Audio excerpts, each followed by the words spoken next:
Beso, nos vemos. Bueno. Perdón, Sil, te respondo por ahí si querés para ponerlo a grabar. No sé si querés que lo ponga yo a grabar. Lo pongo Sí, a grabar. ponelo vos. Dale, ponelo vos. Dale, besito, buena clase. Gracias. Bueno, buenos días a todos, chicos y chicas y compañeros. Vamos a dar el teórico hoy de conectores mayores y menores. Si ustedes recuerdan, nosotros comenzamos hablando de los apoyos dentarios, luego se habló de retención mecánica directa, y hoy vamos a hablar de conectores mayores y menores. ¿Qué quiere decir esto? Vamos a hablar de todos los elementos que constituyen una prótesis parcial removible. Esto es lo mismo que si nosotros fuésemos a hacer una comida cualquiera, un postre, una torta, y para saber cómo hacerlo tenemos primero saber cuáles son los elementos que lleva dicha receta.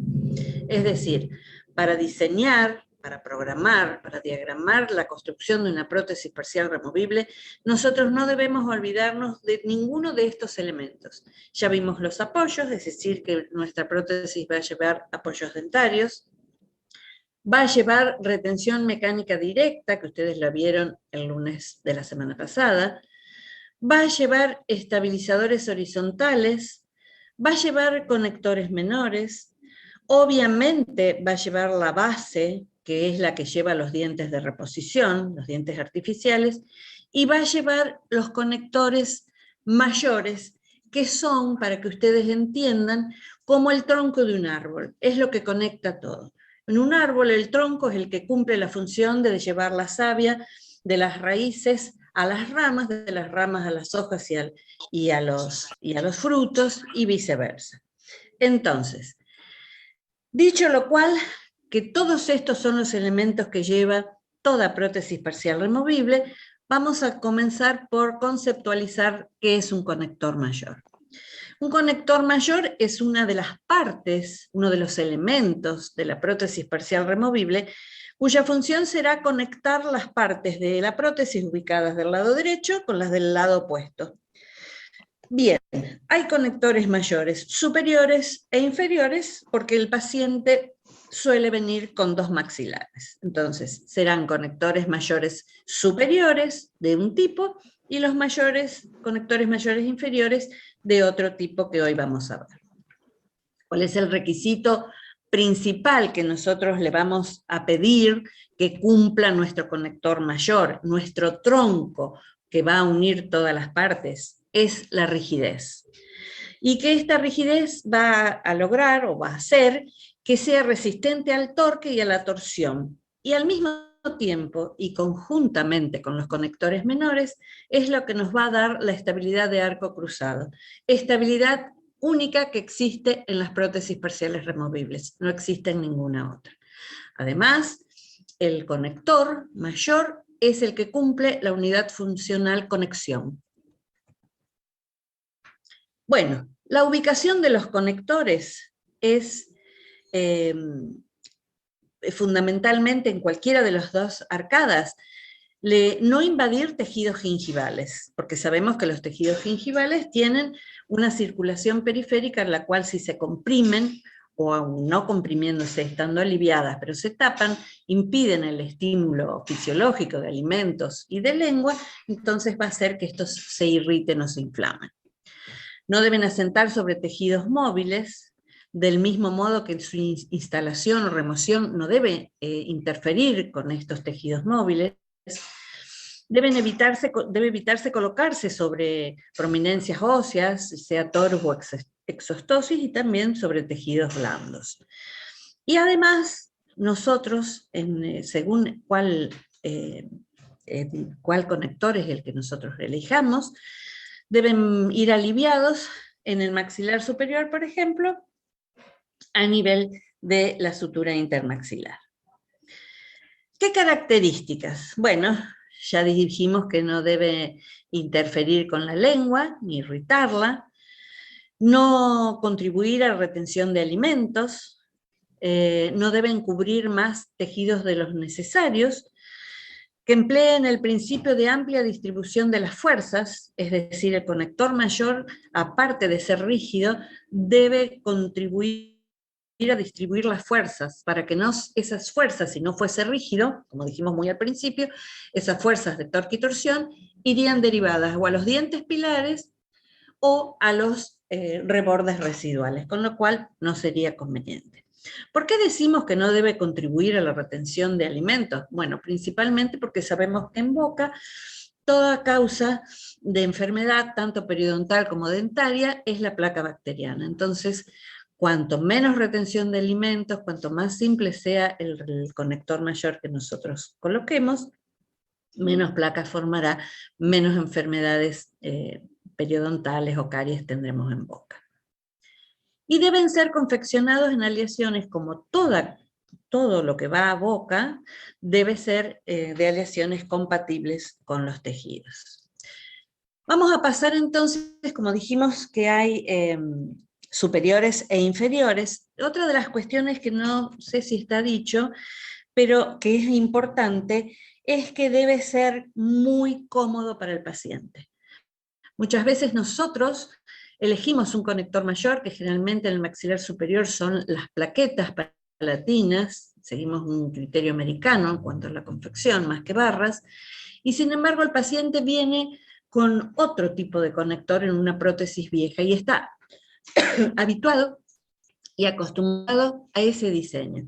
Entonces nosotros debemos evaluar y seguir el consejo o el pedido de nuestro paciente, porque los conectores mayores deben ser cómodos para el que los lleva. Dentro de los conectores mayores superiores tenemos, como dice la pantalla, la barra palatina única, la combinación de barras anterior y posterior, la plaqueta palatina, que es la que más usamos nosotros, y el conector mayor en U o en herradura. ¿Cómo consiguen estos distintos tipos de conectores la rigidez? Cuando uno no recuerda o no sabe o le es difícil explicar coloquialmente al alumno, no porque el alumno no pueda entender, sino porque está haciendo sus primeras lides en esto, a mí me gusta compararlo y llevarlo a la cotidianeidad. Ustedes todos, nosotros todos hemos alguna vez mascado chicle. El chicle viene en un paquetito, en un envoltorio, y tiene una forma y un volumen. Cuando nosotros lo colocamos en boca y lo mascamos, adquiere otra forma. Sigue teniendo la misma masa, si pesa, no sé, digo cualquier cosa, si pesa 5 gramos o 3 gramos, esa es su masa. Cuando yo la masco, adquiere otra forma. Si me canso y soy un desorejado civil y lo tiro al piso y alguien lo pisa, sigue teniendo los 3 o 5 gramos que tenía su masa, pero ya no tiene el mismo volumen. Y ahora está aplastado. Lo mismo ocurre con los conectores mayores. Para conseguir rigidez, una barra debe ser sumamente delgada, el chicle pisado, pero extensa, si no, no es rígida.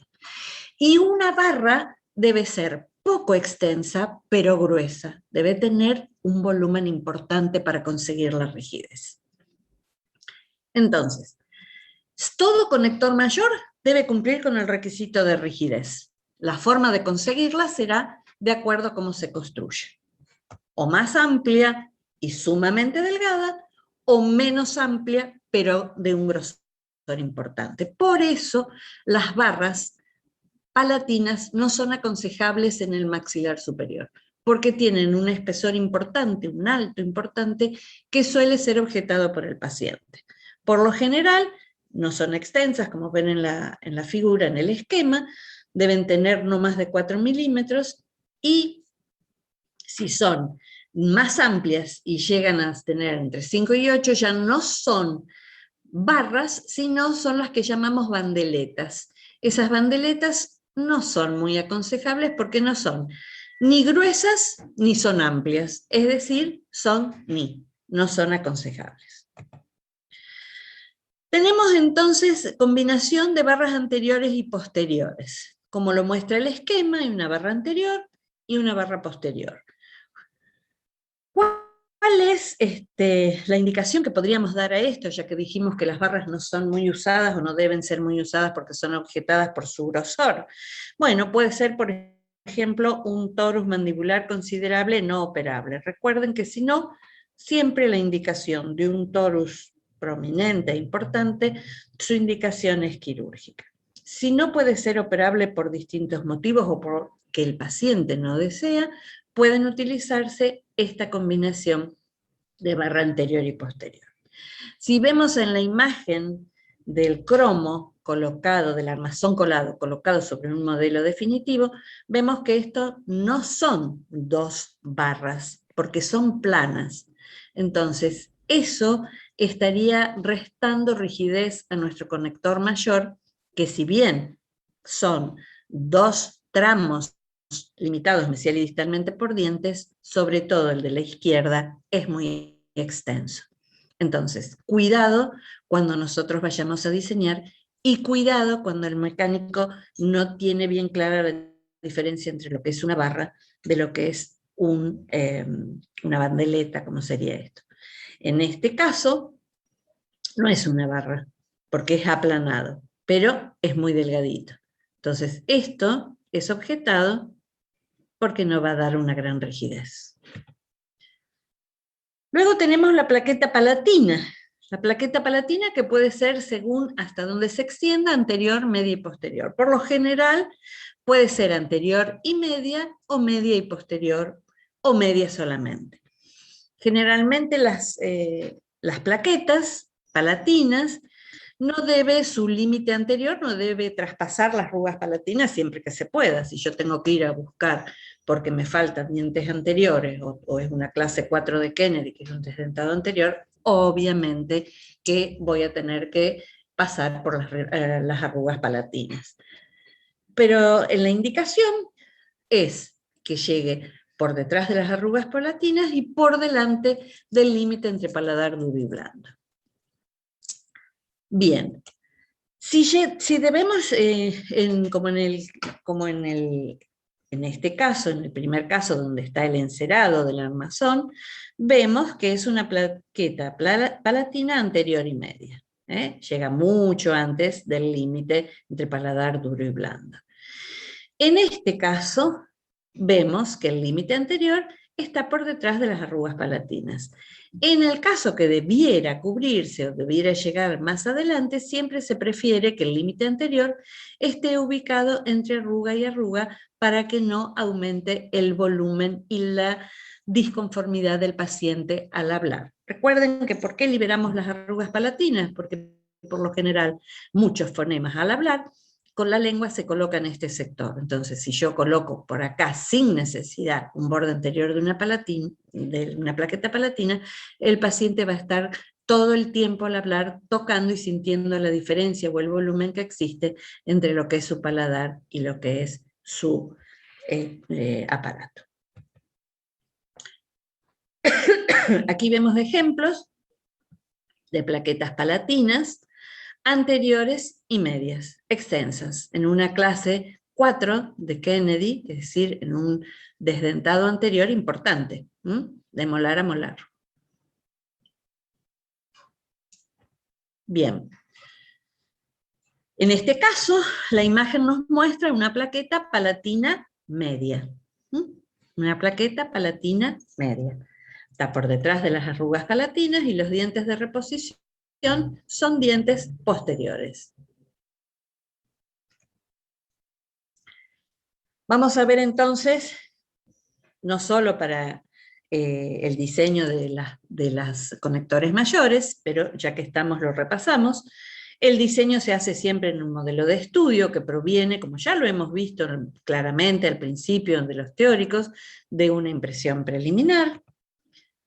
Vemos el modelo de trabajo, que no es más que nuestro modelo definitivo que enviamos al laboratorio, donde el laboratorista, antes de duplicarlo, hace los alivios y los bloqueos, y antes de duplicarlo hace alivios y bloqueos, y después hace el modelo en material refractario, donde hace el encerado del armazón, en ceras especiales, para fundirse a altas temperaturas, donde después va a colar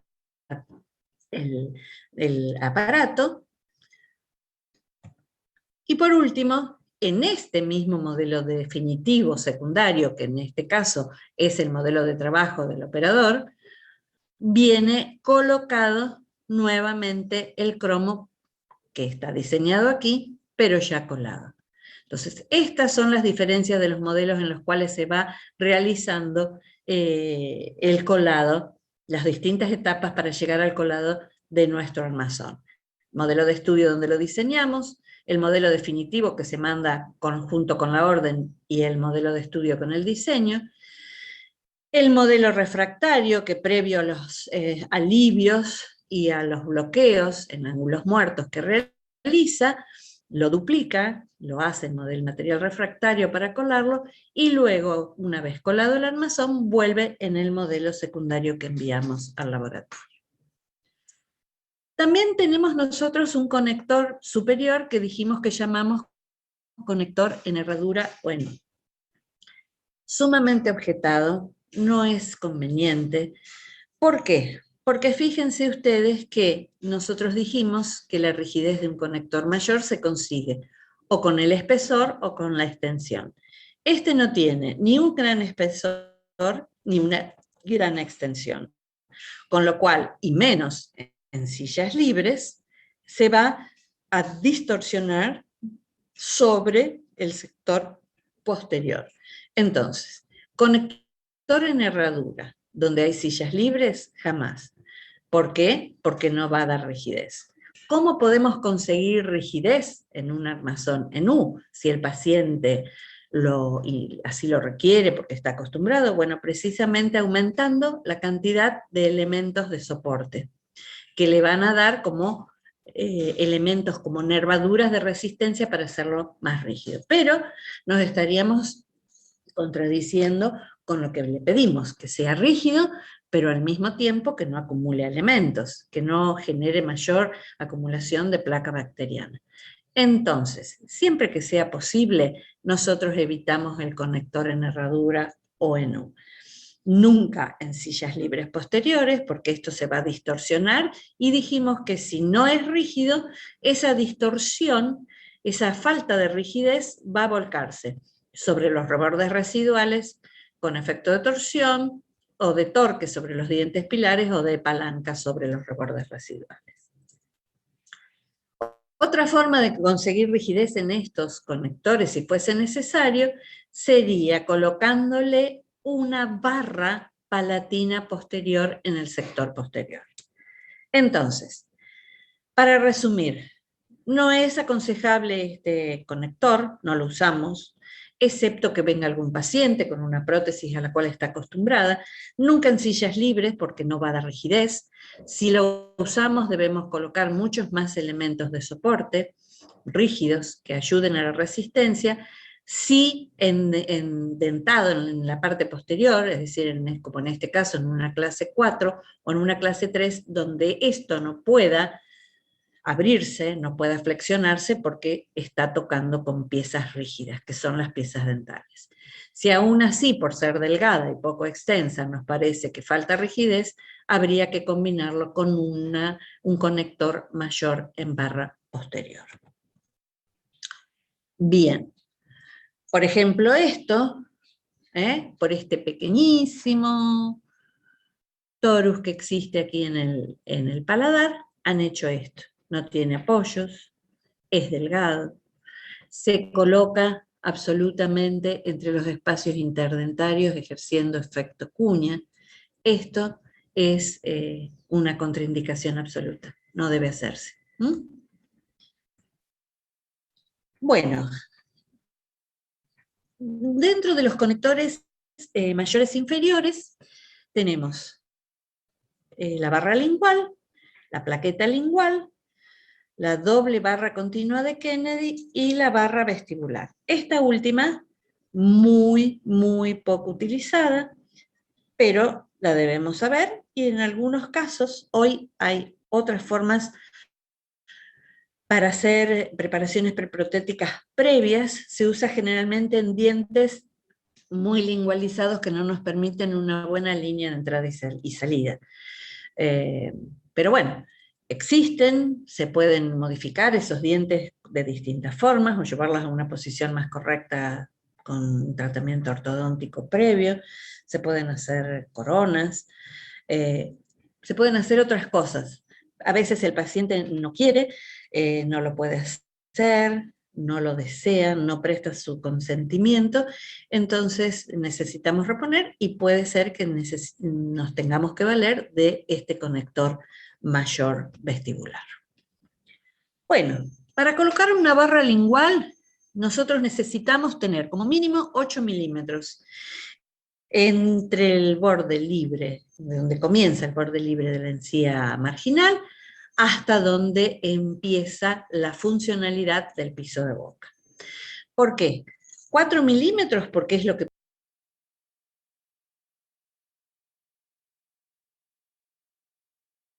Profe, se silenció. Te silenciaste, Silvia está silenciada. Está silenciada.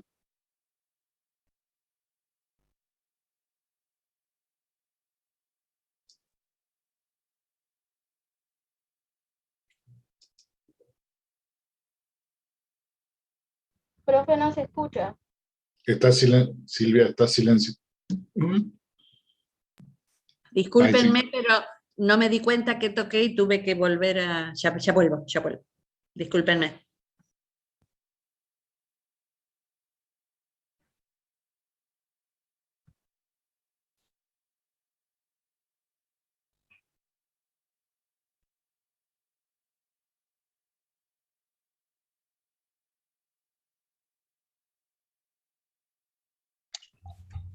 Bueno, díganme en qué parte dejaron de escucharme por un error mío. La parte de los 8 milímetros. ¿Acá? Bueno, discúlpenme, no sé qué toqué y me muteé. Bueno, entonces, para poder colocar una barra lingual, que es la más utilizada en la mandíbula, necesitamos, como dijimos, los 8 milímetros. 4 milímetros principalmente porque esta zona de la encía sabemos que tiene una circulación sumamente periférica, superficial, con la cual no debemos ni comprimirla, y si aún la aliviamos y la cubrimos, no va a recibir el masaje fisiológico, ni de la lengua ni de los alimentos, con lo cual va a ser una zona que va a permanecer o irritada o con inflamación debido a no recibir ese masaje fisiológico. Entonces, nosotros siempre debemos alejarnos 4 milímetros. Y para conseguir la rigidez de este conector, debe tener como mínimo, recuerden que dijimos que las barras deben ser no extensas, pero sí gruesas. Debe tener como mínimo, para conseguir esa rigidez, un alto de 4 milímetros. Y como ustedes ven acá en la sección, debe tener una forma de media pera. La parte más delgada hacia oclusal, la parte más voluminosa hacia el piso de la boca. Aquí vemos las distintas formas que presenta en un esquema, un conector inferior en barra, los 4 milímetros que debemos alejarnos, más los 4 milímetros para conseguir el grosor, y al mismo tiempo no interferir con la funcionalidad del piso de boca. Este es todo un tema. ¿Cómo sabemos nosotros entonces si vamos a conseguir ese alto, esa cantidad, esos 8 milímetros? Bien, acá lo mismo, estamos viendo lo que vimos en el modelo superior, el diseño en el modelo primario, el encerado que hace el laboratorista en el modelo refractario y el colado que vuelve en el modelo definitivo que nosotros mandamos junto con el modelo primario con el diseño y la orden al laboratorio. Bien. Nosotros tenemos distintas técnicas de saber si tenemos esos 8 milímetros, que lo vamos a ver después de que les diga este otro conector mayor, que es la plaqueta lingual.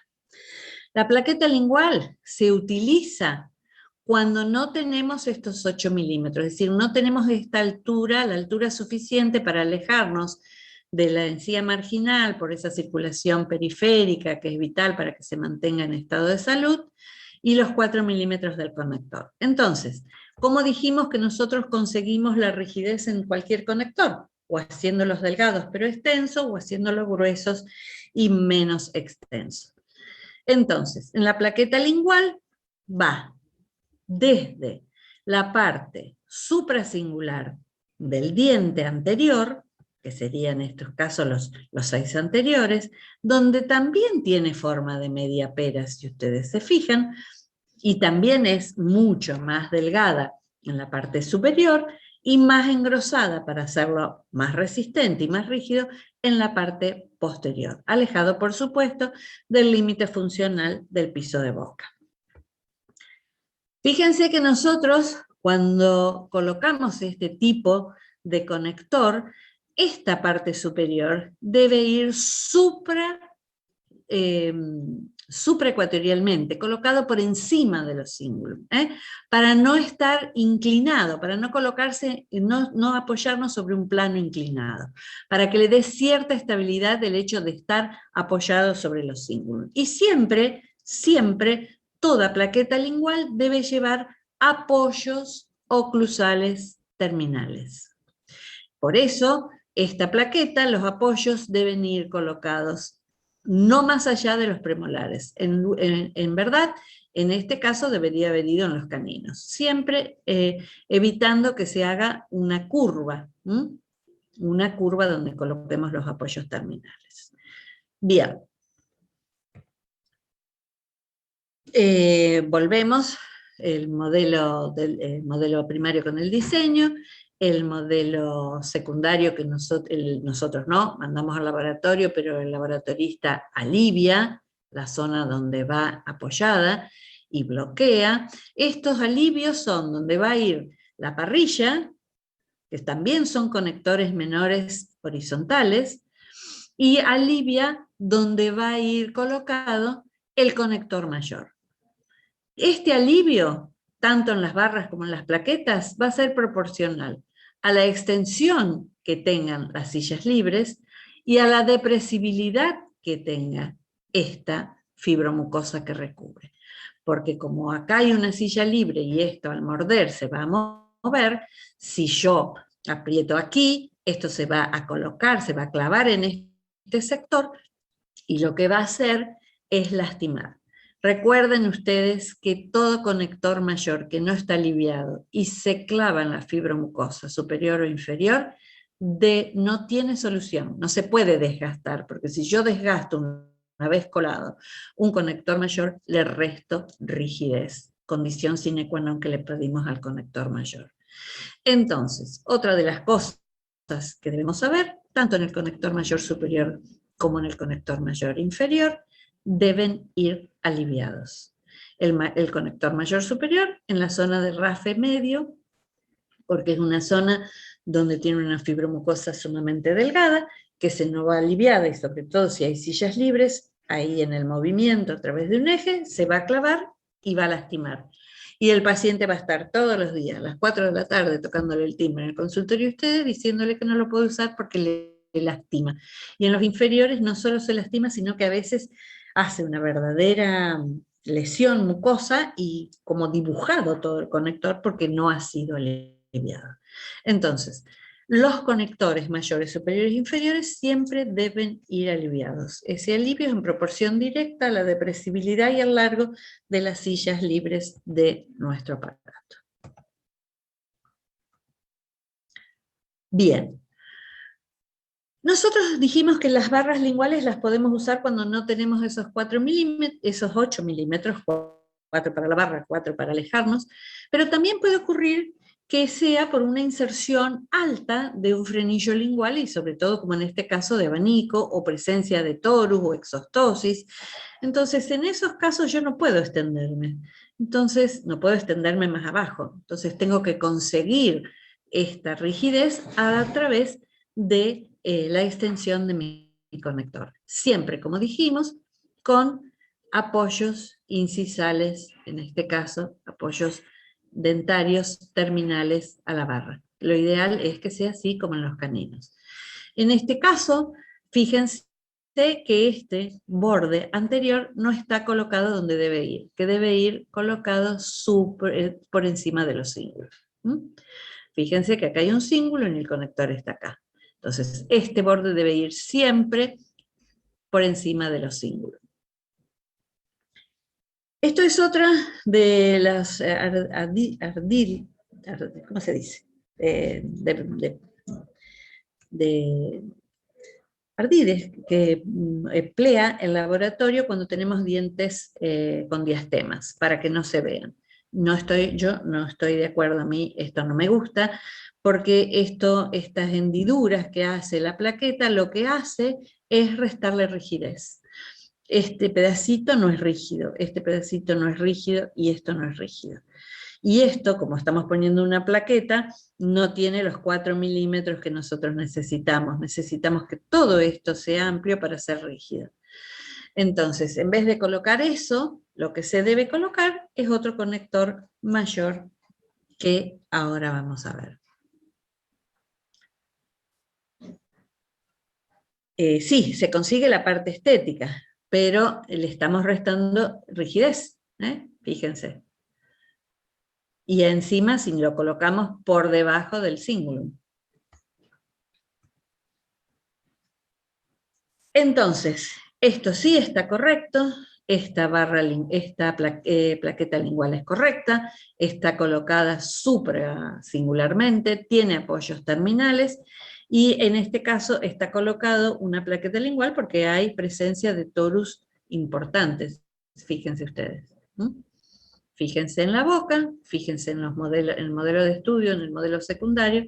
Entonces, el paciente probablemente, él o la paciente no ha querido hacer una cirugía preprotética, no ha querido eliminarlos, que no son nada cruentas, es prácticamente más simple que una extracción, porque se elimina con elementos rotatorios los torus, esas prominencias óseas, y se puede colocar una prótesis adecuada. Pero bueno, siempre tenemos un plan B, el paciente no quiso, tenemos que fijarnos exactamente esto y controles periódicos de que no se pierdan los apoyos. Si se pierden los apoyos, esto desciende y empieza a lastimar donde están la zona de torus, la fibromucosa, ¿no? Acá lo vemos colocado en boca.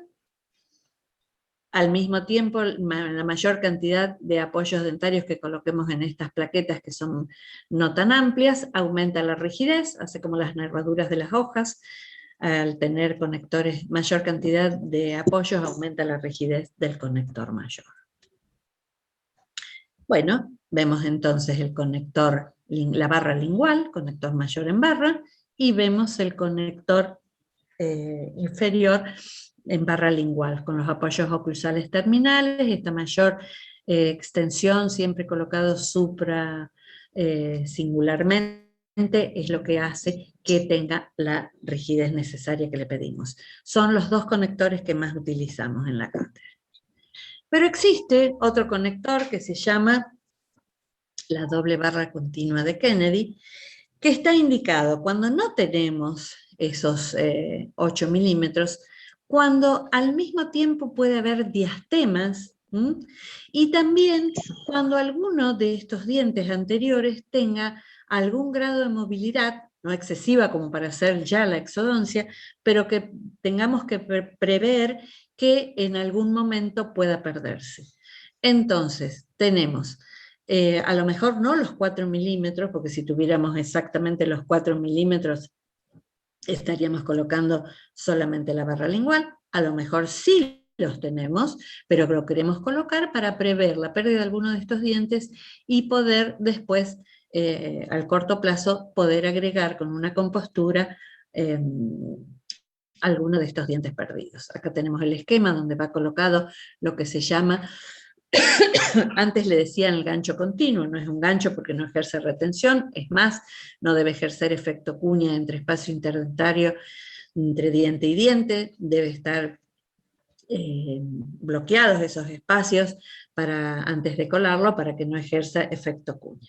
Vemos el esquema, vemos la dificultad, a veces no la dificultad, la necesidad de colocar esto cuando hay o diastemas o cuando hay movilidad de alguna de estas piezas dentarias. Algunos laboratorios colocan una parrilla en el lugar con acrílico, donde después es probable que si se pierda alguno de estos dientes podamos hacer la compostura y solucionar el problema. Bien.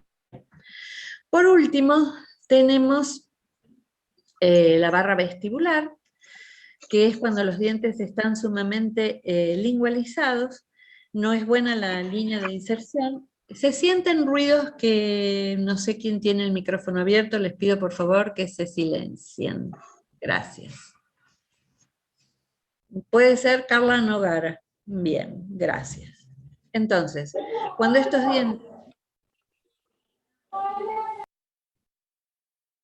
Bueno, pueden ser, en casos de dientes muy lingualizados, como dijimos antes, donde el paciente no quiera o no pueda por distintos factores, siempre mientras el paciente firme su conformidad y su consentimiento de lo que vamos a hacer, nosotros también debemos respetar lo que él decida.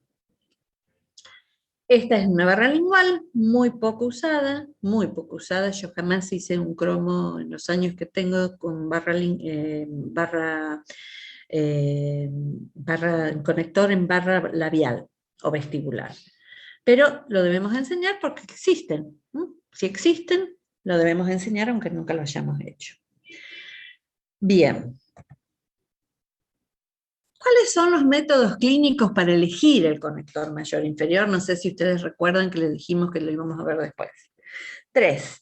Con periodontal, la misma que ustedes usan en periodoncia, con una impresión con ceras. Con la sonda periodontal, nosotros vamos a medir, porque las sondas están graduadas, cuánto hay desde el borde libre, cuánto tenemos de encía marginal, mejor dicho, lo medimos y lo llevamos al modelo. Aquí debemos tener como mínimo 4, y más 4 para el otro. Si no tenemos eso, no podemos colocar una plaqueta, una barra lingual. No es muy exacto este método porque el paciente debe levantar un poco la lengua y tocar el borde del labio superior para poder levantar mínimamente o hacer funcionar el piso de boca. Corremos el riesgo de no ver bien, de colocar el espejo, de pincharlo al paciente, si el paciente en vez de levantar la lengua la propulsa. Entonces, no es un método muy apropiado, pero es uno de los métodos que los libros refieren y nosotros les enseñamos a través de la sonda periodontal. Otra forma de medir la altura del piso de boca es con una impresión en la que previamente se pinta, del mismo modo, haciendo mover la lengua levemente para elevarla y levantar el piso de boca, se pinta con un lápiz pinta, se toma una impresión y en la impresión va a quedar marcada exactamente cuál es la función, cuál es la altura del piso de boca. Y la que más utilizamos, porque es más simple, porque es más sencilla, es porque siempre tenemos a mano un trozo de cera a la cual vamos a colocarla como soporte sobre las superficies incisales de los dientes anteriores hasta los premolares, que nos va a dar estabilidad vertical. La hacemos bajar por lingual, con la cera plastificada, y hacemos hacer los movimientos que decíamos en la lengua del paciente. Los movimientos para que nos levanten el piso de boca y de ese modo sepamos cuando la cera marca ese límite que, por supuesto, la cera está reblandecida sin llegar a quemar al paciente, pero usamos una cera donde nos marque el límite funcional del piso de boca. Esa cera luego la llevamos al modelo y medimos. Si vemos hasta dónde llega, si tenemos los 8 milímetros para alejarnos y colocar el conector, será el conector indicado una barra lingual. Si no los tiene, elegiremos la plaqueta lingual. Bien, vamos ahora a hablar de los conectores menores. Los conectores menores son los elementos constitutivos también de la prótesis parcial removible que conectan cualquier elemento de la prótesis al conector mayor. Es decir, conectan todos los elementos al conector mayor. Es decir, tanto apoyos, retenedores, mecánicos directos, los indirectos o estabilizadores horizontales van a estar unidos al conector mayor a través de los conectores menores.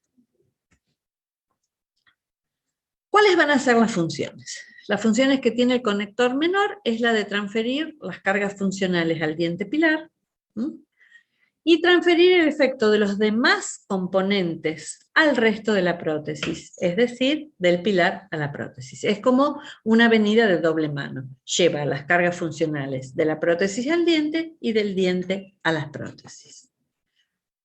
Aquí vemos nosotros, por ejemplo, los conectores menores verticales y también conectores menores horizontales. ¿Dónde encontramos los conectores? Los conectores menores verticales son los que unen todos los elementos que constituyen una prótesis al conector mayor. Por ejemplo, los apoyos. Los conectores menores horizontales son, por ejemplo, los que forman la parrilla. La parrilla, recuerden ustedes, que es la retención que nosotros debemos colocar al acrílico donde va a ir la base. La parrilla es el jamón del sándwich, va a ir acrílico, parrilla y acrílico, que formará la base donde irán los dientes. ¿Cómo deben unirse los conectores menores verticales al conector mayor? Siempre alejados, la cantidad de milímetros que tengamos para no comprimir o lesionar la encía marginal, y siempre en un ángulo de 90 grados y redondeado. Todo debe ser redondeado para no conformar una retención, debe ser pulido, redondeado, y para que no moleste al paciente. Van colocadas en las troneras, tienen por lo tanto esas troneras que ser aliviadas para que no ejerzan efecto cuña, y deben tener la forma de una pirámide triangular. Una parte va en la tronera y la parte más lisa y redondeada va a nivel de la parte lingual del aparato. También existen las plaquetas proximales que ustedes habrán visto cuando dieron retenedores mecánicos directos que forman parte, entre otras cosas, del gancho API. Algunos autores la consideran un conector menor, pero a mi criterio no, porque los conectores, la plaqueta proximal no es un conector menor porque no une nada. Y su rigidez, sí, como todo elemento colado, se consigue por su extensión, porque son sumamente delgadas. Estos conectores menores consiguen su rigidez porque tienen un espesor, porque son delgados. Esto es ancha porque es sumamente delgada. Bien. También esto que vemos acá son conectores menores horizontales. Estos son conectores menores horizontales que son los que forman parte de la parrilla, de la parrilla del aparato, donde después van aliviados, obviamente, porque aquí va acrílico, la parrilla y acrílico. Los más utilizados y aconsejables son estos que tienen forma de escalerita, y estos son los que tienen forma de una trama, que muchas veces son muy pequeños y no ofrecen una gran retención al acrílico. Recuerden ustedes que el metal con el acrílico, metal con acrílico no tiene unión química, tienen que tener una traba mecánica. Fíjense acá, esta es la base, y por translucidez, por transparencia, se ve la parrilla, que sirve de retención a la base. También tenemos los topes ísticos, o stop ísticos, que son los que son parte de los conectores menores horizontales de las parrillas. ¿Y para qué sirven? Sirven fundamentalmente para prevenir la distorsión del esqueleto en el procesamiento o la polimerización de la resina cuando estamos mutando la cera por acrílico. ¿Qué quiere decir? Cuando nosotros el aparato ya está con la cera, hecha la prueba y los dientes, y lo vamos a mutar en la mufla, este topeístico, como bien dice, o este stop, hace tope en el modelo, impide que esto se mueva porque aquí ya desapareció la cera. Al desaparecer la cera, esto tiene que permanecer estable. ¿Cómo lo hace? Con este tope, contactando con la cima del reborde. Esto también forma parte de lo que son los conectores menores horizontales. Aquí lo vemos, son topes císticos, deben abarcar parte de vestibular y parte del lingual para darle una buena estabilidad y evitar la distorsión. También tenemos que tener en cuenta que nunca el conector mayor debe llegar más allá de la base. El conector menor termina acá en una especie de bisel, porque el cierre de la silla, igual que en prótesis completa, lo hace la base, que es lo que si se reabsorbe se puede, ay, no me sale la palabra, se puede rellenar con acrílico, se puede hacer un rebasado, se puede rebasar, esa es la palabra correcta, no me salía. Entonces, el conector mayor siempre debe terminar aquí, tanto en maxilar superior como inferior, antes del final. No debe llegar el conector mayor hasta acá, porque si hay una silla libre y necesito rebasarla, no puedo porque tengo metal. Lo que se rebasa es solo el acrílico. Vamos a ver lo que son los anillos gingivales. Los anillos gingivales son una especie de ventanas de anillos que liberan la mucosa de la encía marginal, donde no debe estar cubierta ni presionada, porque necesita el estímulo, como ya venimos diciendo, de la lengua al hablar, al deglutir y de los alimentos. En el maxilar superior debe ser este anillo gingival aproximadamente de 6 milímetros desde el borde de la encía hasta la unión con el conector mayor. ¿Cómo está formado? Por el borde externo del conector mayor, los conectores menores que se encuentran a ambos lados, y por arriba puede ocurrir que tenga o no, como en este caso, algún estabilizador horizontal o algún recíproco si hubiera un gancho. En la mandíbula no tenemos tanto alto, no tenemos 6 milímetros, entonces debe tener lo que se pueda, si tenemos los 4 milímetros que dijimos mejor, y si no como mínimo 3 milímetros, el ancho siempre es el mismo, que es el ancho de la pieza dentaria. Bien, estos anillos gingivales siempre deben estar presentes para mantener el estado de salud de la encía a ese nivel. Aquí vemos distintos tipos de anillos gingivales. Como les dije, en la mandíbula tiene como mínimo 3 milímetros, si podemos 4 mejor. El límite superior es un estabilizador horizontal, como en este caso, un recíproco, como en este caso, porque acá hay un retenedor. Los conectores menores y el borde del conector mayor. En el caso de un canino, donde hay un suprasingular, también hay un anillo gingival. Acá quizá debería haber venido un poco más acá y conseguir un poco más amplio el ancho de la ventana. El conector tendría que haber venido acá. Entonces conseguimos los 5 milímetros que le pedimos. El borde superior lo hace el apoyo suprasingular. El otro borde del anillo gingival es la parte lateral del conector y los conectores menores. Y aquí lo mismo, cuando es un brazo recíproco, los anillos gingivales deben estar presentes y tener muy en cuenta para poder corregirlos en el caso de hacen posible, deben ser factibles de ser corregidos, perdón, en la cera, cuando nosotros tenemos. Ya ahora, si, como en este caso que les mostré, que tendría que haber sido un poco más allá, este es el momento de poder corregirlo. En vez de ponerlo acá, miren dónde termina el diente, está acá, dijimos que los conectores menores van en las troneras verticales, esto tendría que estar acá. Este es el momento de corregirlo, no después. Después ya está.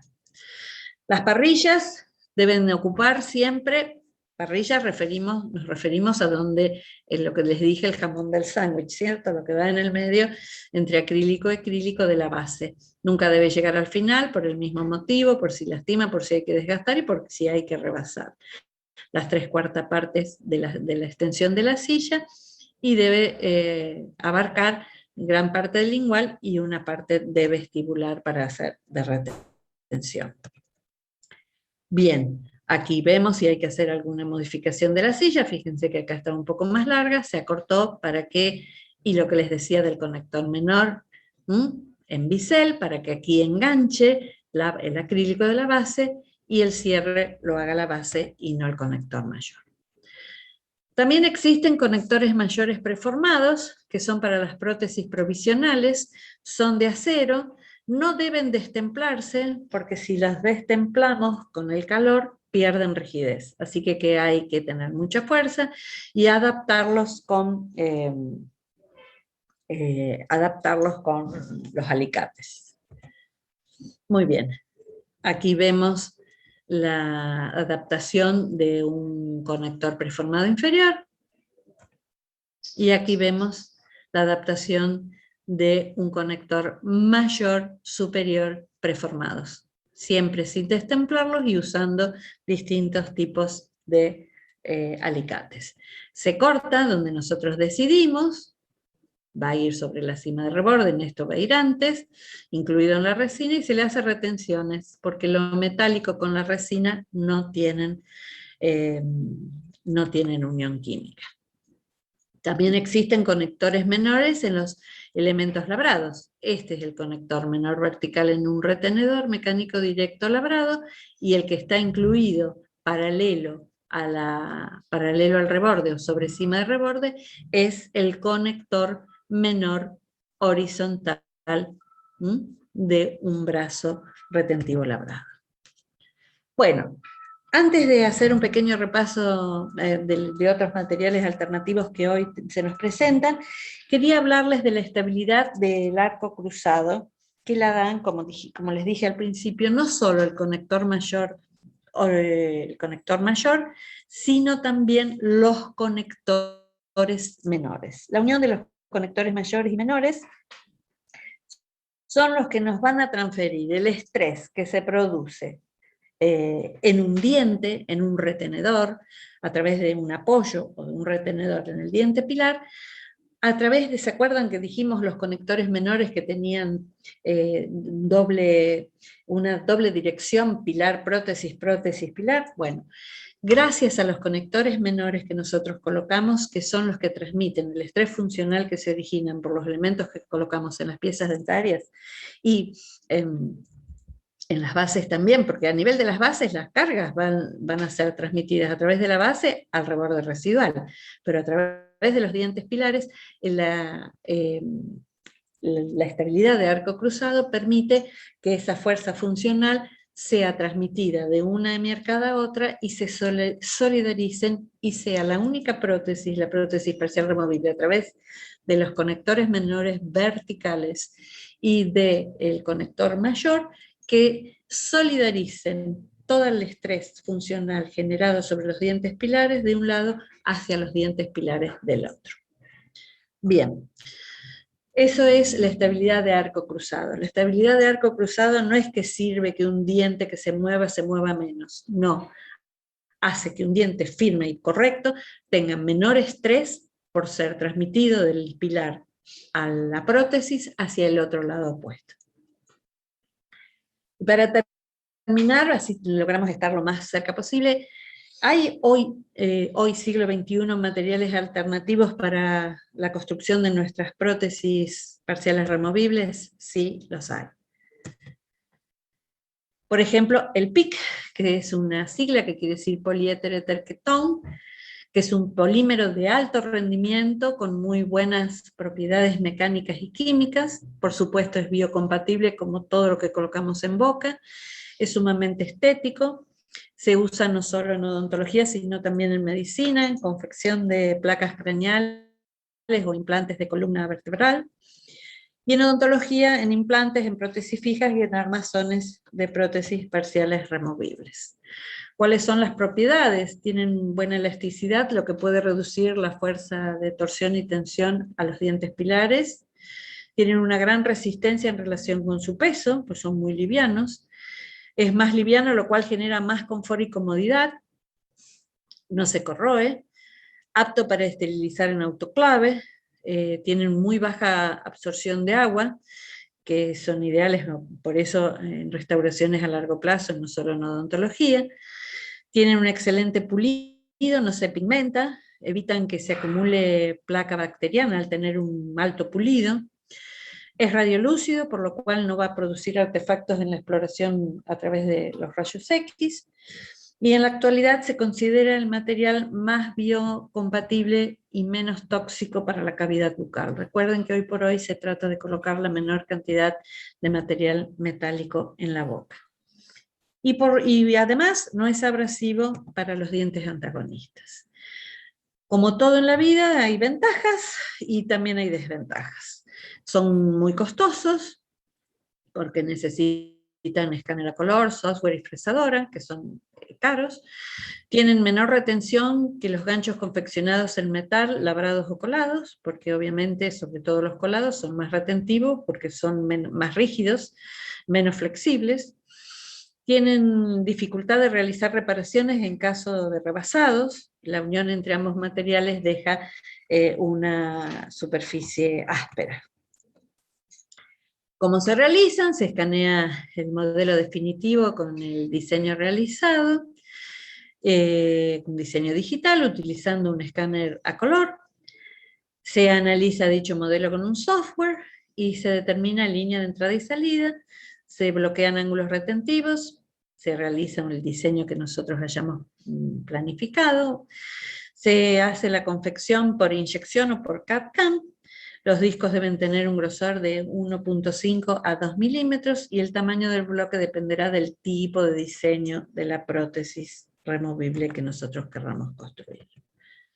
Estos son imágenes de cómo es el diseño, que se realizan ya no sobre el modelo con lápiz tinta, sino que se hace todo a través de un escáner, la aparatología y cómo es el aparato hecho a través de este material PIC. Por último, una tabla de comparación, tanto en las prótesis de acrílico con elementos labrados como en las prótesis de cromo cobalto, tienen presencia de metal, en estas no. Liberación de monómero residual, en las prótesis de cromo cobalto o en las de acrílico sí, por supuesto, y en estas no. Los retenedores en las otras son metálicos, en las prótesis convencionales y en estas no. Y en cuanto a la funcionalidad, son rígidas, sobre todo en las de cromo cobalto, y en estas tienen un buen balance entre flexibilidad y rigidez, porque funcionan al no ser excesivamente rígidos como elementos rompefuerzas. Bueno, y entonces